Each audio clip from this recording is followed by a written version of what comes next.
Salam ala Rasoul, alhamdulillah rabbil alamin. Je suis Oustaz Malik Nyangouran, imam Abidji, résident à Abidjan, mais faisant beaucoup d'activités dans la région, dans le département de Sikinsi. Mon message va à l'endroit de mes parents. Je souhaiterais qu'on fasse la politique autrement. Parce que cette façon de faire la politique où c'est nous, nos enfants, qui sont mis au devant des actions qui sont moins nobles, vraiment ne nous honorent pas et n'honorent pas nos communautés. Je voudrais interpeller notre jeunesse pour dire qu'il y a une plateforme qui nous a été donnée qu'on appelle la démocratie. Il y a une plateforme qui nous a été donnée qu'on a appelée le changement dans les urnes. Il faut qu'on se donne les moyens et qu'on utilise cette plateforme-là pour créer le changement qu'on veut.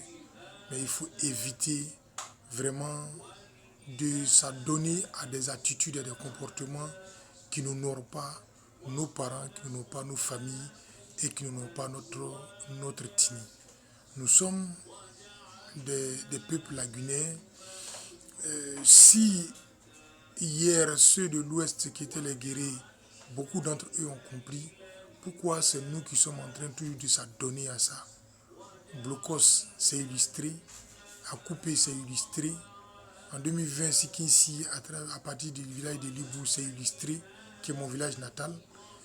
Vraiment, et ça continue, et ça nous peine, ça nous écoeure. Et je pense qu'il va falloir que nous tous on lève nos voix pour dire que cette façon de faire est inappropriée et est moins digne. Oui, est moins digne. De quel droit nous on peut se permettre de vouloir le changement par la force?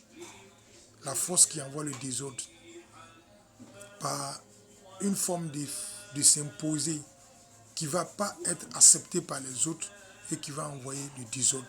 Pendant qu'on a accepté une façon de changement qui est la démocratie, qui est le vote, pourquoi ne pas choisir? Même s'il se trouve que celui qu'on veut n'est pas là, mais celui qu'on ne veut pas qui est là. Allons faire le changement autrement. Aussi simple que ça. Je pense que cette façon de faire va nous honorer nous tous, va nous permettre tous d'être à la hauteur de l'intelligence dont on se réclame et de la noblesse dont on se réclame. C'est aussi simple que ça. Beaucoup vont apprécier, beaucoup ne vont pas apprécier, mais là n'est pas le problème. Le problème, c'est de lever la voix au moment où il faut, là où il faut, pour dire ce qu'il faut et ce qu'il doit être dit. Soyons intelligents, soyons sages.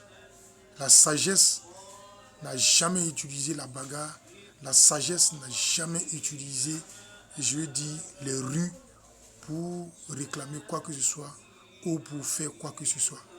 Allons, faisons les choses autrement. Je prie Dieu qui continue de bénir la Côte d'Ivoire et que le succès, la paix qui a régné depuis 15 ans continue de régner. Peu importe qui sera président, peu importe qui sera choisi, que ça reste et que l'évolution soit notre objectif. Que Dieu bénisse la Côte d'Ivoire.